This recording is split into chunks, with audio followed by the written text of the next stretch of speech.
Welcome back to my channel. എല്ലാവരും സുഖമായിരിക്കാമെന്ന് വിചാരിക്കുന്നു. അപ്പോൾ ഇന്ന് ഞാൻ നാട്ടിലേക്ക് പോകാൻ വേണ്ടി എയർപോർട്ടിലാണ് കേട്ടോ ഉള്ളത്.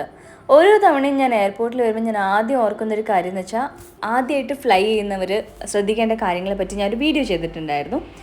അതിന് കിട്ടിയ റെസ്പോൺസും അതിന് കിട്ടിയ കമൻസും ഒക്കെയാണ് ഞാൻ എപ്പോഴും ആലോചിക്കുന്നത്. കാരണം വളരെ റാൻഡമായിട്ട് ഞാൻ ചെയ്തൊരു വ്ളോഗാണ്. അത് ഇത്രയധികം നിങ്ങൾക്ക് ഹെൽപ്ഫുൾ ആവും, ഇൻഫർമേറ്റീവ് ആവും എന്ന് ഞാൻ വിചാരിച്ചിട്ടുണ്ടായിരുന്നില്ല. അപ്പോൾ ഇന്ന് ഈ വീഡിയോ എടുക്കാൻ കാരണം, ഞാൻ ചെക്ക് ഇൻ ചെയ്യാൻ വേണ്ടി കൗണ്ടറിൽ പോയപ്പോഴാണ് അവിടുത്തെ സ്റ്റാഫ് പറയുന്നത് അവരെനിക്ക് എക്കോണമി ക്ലാസ്സിൽ നിന്നും ബിസിനസ് ക്ലാസ്സിലേക്ക് ഒരു അപ്ഗ്രേഡിന് വേണ്ടി ശ്രമിക്കുകയാണെന്ന്. അങ്ങനെ എൻ്റെ എക്കണോമി ടിക്കറ്റിനെ ബിസിനസ് ക്ലാസ് ആക്കിയിട്ട് അവർ അപ്ഗ്രേഡ് ചെയ്തു.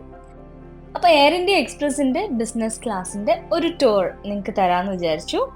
അപ്പോൾ ഇതാണ് എൻ്റെ സീറ്റ് വരുന്നത്.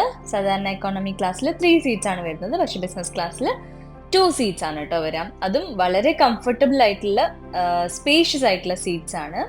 നിങ്ങളുടെ സീറ്റിൻ്റെ നേരെ ഫ്രണ്ടിൽ സ്ക്രീൻസ് ഉണ്ടാവും. സ്ക്രീനിൻ്റെ നേരെ താഴെ നമ്മുടെ പാംഫ്ലെറ്റ്സ് ഒക്കെ വെക്കാനുള്ള ഒരു സ്പേസ് ഉണ്ട്. പിന്നെ സീറ്റ്സിനോട് അറ്റാച്ച് ചെയ്തിട്ടാണ് സ്ക്രീനിൻ്റെ റിമോട്ട് കൊടുത്തിട്ടുള്ളത്. അപ്പോൾ ഈ ഒരു അപ്ഗ്രേഡ് ആണ് ഇന്നത്തെ വീഡിയോ എടുക്കാനുള്ള ഒരു റീസൺ. അപ്പോൾ അതിൻ്റെ എല്ലാ എക്സൈറ്റ്മെൻറ്റിലുമാണ് ഞാൻ ഇരിക്കുന്നത്.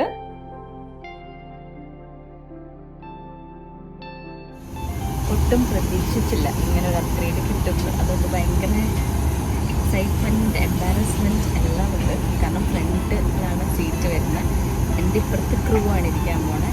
അപ്പോൾ കൊള്ളാം, നല്ല ലെഗ് സ്പേസ് ഒക്കെ ഉണ്ട്.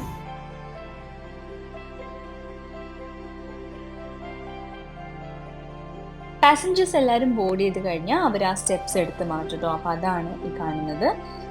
അങ്ങനെ നമ്മുടെ ടേക്ക് ഓഫിൻ്റെ സമയമായി. ടേക്ക് ഓഫ് ചെയ്തു. ഞാൻ കുറേ കാലത്തിന് ശേഷമാണെന്ന് തോന്നുന്നു ഒരു ഡേ ടൈം ഫ്ലൈ ചെയ്യുന്നത്. കാരണം യൂഷ്വലി നമ്മൾ എപ്പോഴും ദുബായിൽ നിന്ന് വരുമ്പോൾ നൈറ്റാണ് എടുക്കാറ്, ആഫ്റ്റർ വർക്ക് ഒക്കെയാണ് എടുക്കാറ്. ഇപ്പം നിങ്ങൾ ഈ കാണുന്നത് ബുർജ് ഖലീഫയാണ് കേട്ടോ. ആ ഒരു ബ്ലൂ വാട്ടറിൻ്റെ അടുത്ത് നോക്കിയാൽ ബുർജ് ഖലീഫയുടെ മുകളിൽ കൂടിയാണ് നമ്മളിപ്പോൾ ഫ്ലൈ ചെയ്തുകൊണ്ടിരിക്കുന്നത്. അതിൻ്റെ നേരെ ഓപ്പോസിറ്റ് ആയിട്ട് ദുബായ് ഫ്രെയിമും കാണാൻ പറ്റും. വീഡിയോയിൽ എത്രത്തോളം ക്ലിയർ ആവുന്നുണ്ടെന്ന് അറിയില്ല. അങ്ങനെ കുറച്ചും കൂടി കഴിഞ്ഞാൽ പിന്നെ കാണുന്നത് ഇതുപോലെ നല്ല മരുഭൂമിയാണ്. ഇനി പ്രത്യേകിച്ച് ഇവിടെ കാണാൻ കാഴ്ചകളൊന്നുമില്ല. ഈ സീറ്റിൻ്റെ ഏറ്റവും വലിയ പ്രത്യേകത എന്ന് വെച്ചാൽ 2 വിൻഡോ ഉണ്ട് കേട്ടോ. എനിക്ക് 2 വിൻഡോയിലൂടെ മാറി മാറി നോക്കാം. അങ്ങനെ കാഴ്ചകളൊക്കെ കണ്ടിരിക്കുമ്പോഴാണ് ഞാൻ ഓർത്തത്, നമ്മുടെ ഭക്ഷണം കഴിക്കാനുള്ള ടേബിൾ എവിടെ പോയി, അതിനെ കാണുന്നില്ലല്ലോ എന്ന്. എന്നാൽ പിന്നെ അതിനെ അന്വേഷിക്കാമെന്ന് കരുതി നോക്കുമ്പോഴാണ് നമ്മുടെ ഹാൻഡ് റെസ്റ്റിൻ്റെ അടിയിൽ ഒരു സംഭവം കിടക്കുന്ന കണ്ടു. എന്നാൽ അതിനെ പിടിച്ചൊന്ന് പൊക്കി നോക്കാമെന്ന് കരുതി അങ്ങനെ അതെടുത്ത് നിവർത്തിയപ്പോഴാണ് നമ്മുടെ ഫുഡ് കഴിക്കാനുള്ള ടേബിളാണ് അതിൻ്റെ ഉള്ളിൽ ഉണ്ടായിരുന്നത്. അപ്പോൾ ഇത്രയും നല്ല സ്പേഷ്യസ് ആയിട്ട് നമുക്ക് അങ്ങോട്ടും ഇങ്ങോട്ടും ഒക്കെ അഡ്ജസ്റ്റ് ചെയ്ത് ഭക്ഷണമൊക്കെ വെച്ച് കഴിക്കാം. ഇൻ കേസ് നിങ്ങൾക്ക് ഒരു ഡ്രിങ്ക് മാത്രമുള്ളെങ്കിൽ അതിനെ ഫോൾഡ് ചെയ്തിട്ട് ആ ഒരു കപ്പ് ഹോൾഡറിൻ്റെ സ്ഥാനത്ത് നിങ്ങളുടെ കപ്സ് വെച്ചിട്ട് കഴിക്കാം. നല്ല എന്താ പറയുക, കൺവീനിയൻ്റ് ആണ്. കാരണം നമ്മൾ കഴിച്ചു കഴിഞ്ഞാൽ നമുക്കത് എടുത്ത് ഉള്ളിൽ ഹാൻഡ് റെസ്റ്റിൻ്റെ ഉള്ളിൽ വെച്ച് കഴിഞ്ഞാൽ പിന്നെ നമുക്കതൊരു തടസ്സമാവില്ല അവിടെ. അപ്പോൾ അതൊക്കെ കണ്ടുപിടിച്ചു. നമുക്കിനി അത് തിരിച്ച് ഹാൻഡ് റെസ്റ്റിൻ്റെ ഉള്ളിൽ തന്നെ താഴ്ത്തി വെക്കാം. ഞാൻ നേരത്തെ പറഞ്ഞില്ലേ എൻ്റെ അടുത്ത് ക്യാബിൻ ക്രൂ ആയിരുന്നതെന്ന്. അതുകൊണ്ട് തന്നെ എനിക്ക് സമയം പോയത് അറിഞ്ഞില്ല. ആളുമായിട്ട് സംസാരിച്ചിരുന്നു. ആളിന്ന് ഫ്ലൈ ചെയ്യുന്നുണ്ടായിരുന്നില്ല. അപ്പോൾ ക്യാബിൻ ക്രൂയുടെ ഡീറ്റെയിൽസും അവരുടെ വർക്കിൻ്റെ ഒരു റുട്ടീനൊക്കെ പറഞ്ഞ് സമയം പോയി. അങ്ങനെ കുറച്ച് കഴിഞ്ഞ് ഏർലി മോർണിംഗ് ഫ്ലൈറ്റ് ആയതുകൊണ്ട് ഒന്ന് ഉറക്കം വന്നു. ഉറങ്ങി എണീറ്റ് ഒന്ന് ഫ്രഷായി സമയം നോക്കിയപ്പോൾ 12:10 ആയിട്ടുള്ളൂ. എഗെയിൻ നമുക്കൊരു 1.5 മണിക്കൂർ ഇരിക്കാനുണ്ട്. അത് കഴിഞ്ഞിട്ട് നമ്മൾ ലാൻഡ് ചെയ്യുള്ളൂ. മീൻ വൈൽ ഞാൻ നിങ്ങൾക്ക് എക്കണോമി സീറ്റ്സ് ഒന്ന് കാണിച്ചു തരാം. ഇത് ഞങ്ങൾ മുന്നേ പോയപ്പോൾ എടുത്തൊരു ക്ലിപ്പാണ് കേട്ടോ. അപ്പോൾ ഇതാണ് സീറ്റ്സ് വരുന്നത്. പിന്നെ മേലെയാണ് ക്യാബിൻ ബാഗേജിൻ്റെ സ്പേസ് വരുന്നത്.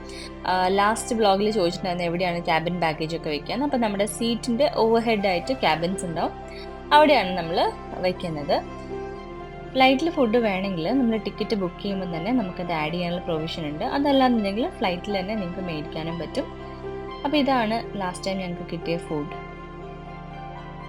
അങ്ങനെ ലാൻഡ് ചെയ്യാൻ സമയമായി. നമ്മളിതാ താഴോട്ട് നോക്കിയാൽ നല്ല പച്ചപ്പും കടലും ഒക്കെ കാണാം. നമ്മുടെ നാട് എത്തിയിട്ടുണ്ട്. അപ്പോൾ അതായിരുന്നു എനിക്ക് അപ്ഗ്രേഡ് കിട്ടിയതിൻ്റെ ഒരു കഥ. അപ്പോൾ എയർപോർട്ട് പ്രൊസീജിയേഴ്സിൻ്റെ വ്ളോഗ് കാണാത്തവർ തീർച്ചയായിട്ടും പോയി കാണൂ. നിങ്ങൾക്ക് ഹെൽപ്ഫുൾ ആയിരിക്കുമെന്ന് ഞാൻ വിചാരിക്കുന്നു. അപ്പോൾ നമുക്ക് വേറെ വീഡിയോ ആയിട്ട് വീണ്ടും കാണാം. Till then take care and by.